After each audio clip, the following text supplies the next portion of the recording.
Әлемде бір адам бар. Ол бір елді ғана емес, бүкіл әлемді екіге бөлді. Біреулер үшін ол батыл лидер, ал біреулер үшін қазіргі заманның ең даулы саясаткері. Бүгін біз дәл сол адам туралы сөйлесеміз. Бұл Дональд Трамп.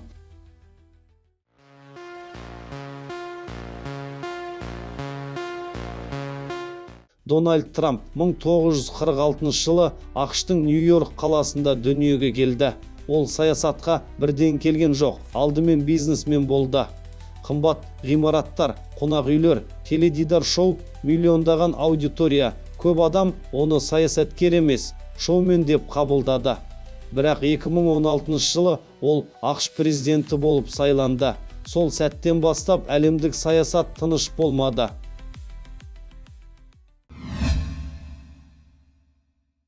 Трамптың ең алғашқы және ең даулы шешімдерінің бірі иммиграция мәселесі болды. Ол кейбір елдерден келетін адамдарға уақытша шектеу енгізді. Бір тарап айтты, бұл ел қауіпсіздігі үшін. Екінші тарап айтты, бұл кемсітушілігі. Әуежайларда наразылықтар болды. Әлеуметтік желілерде дау күшейді. Әлем Трампты талқылай бастады. Бұл шешім оны бірден даулы саясаткерге айналдырды. Келесі үлкен дау Париж климат келісімі. Бұл келісім жер шарын қорғауға бағытталған еді.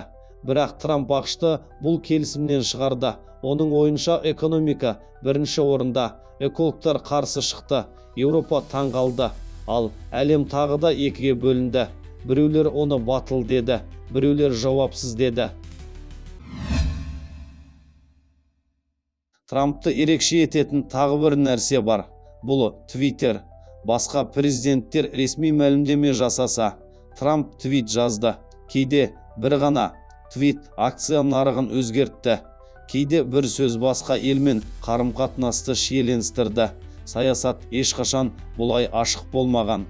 Ол президент қана емес, медиа құбылысына айналды. Трамппен жұмыс істеу көп ел үшін қиын болды. Бірақ бір қызығы оны ешкім елемей өте алмады. Кей лидерлер оны шыншыл деді, кейбірі қауіпті деді. Бірақ бәрі келісті. Ол әлемдік саясатты өзгертті. Трамптан кейін саясат бұрынғыдай болмады. Трамп бізге бір нәрсені көрсетті. Саясат тек заңдар мен қағаздар емес. Саясат мінез, стиль, батылдық. Бірақ сұрақ бар. Батылдық әрқашан дұрыс па? Шындықты ашық айту әрқашан пайдалы ма? Енді сұрақ саған. Дональд Трамп батыр ма, әлде ең даулы саясаткер ме? Ойыңды комментарийге жаз, талқылайық.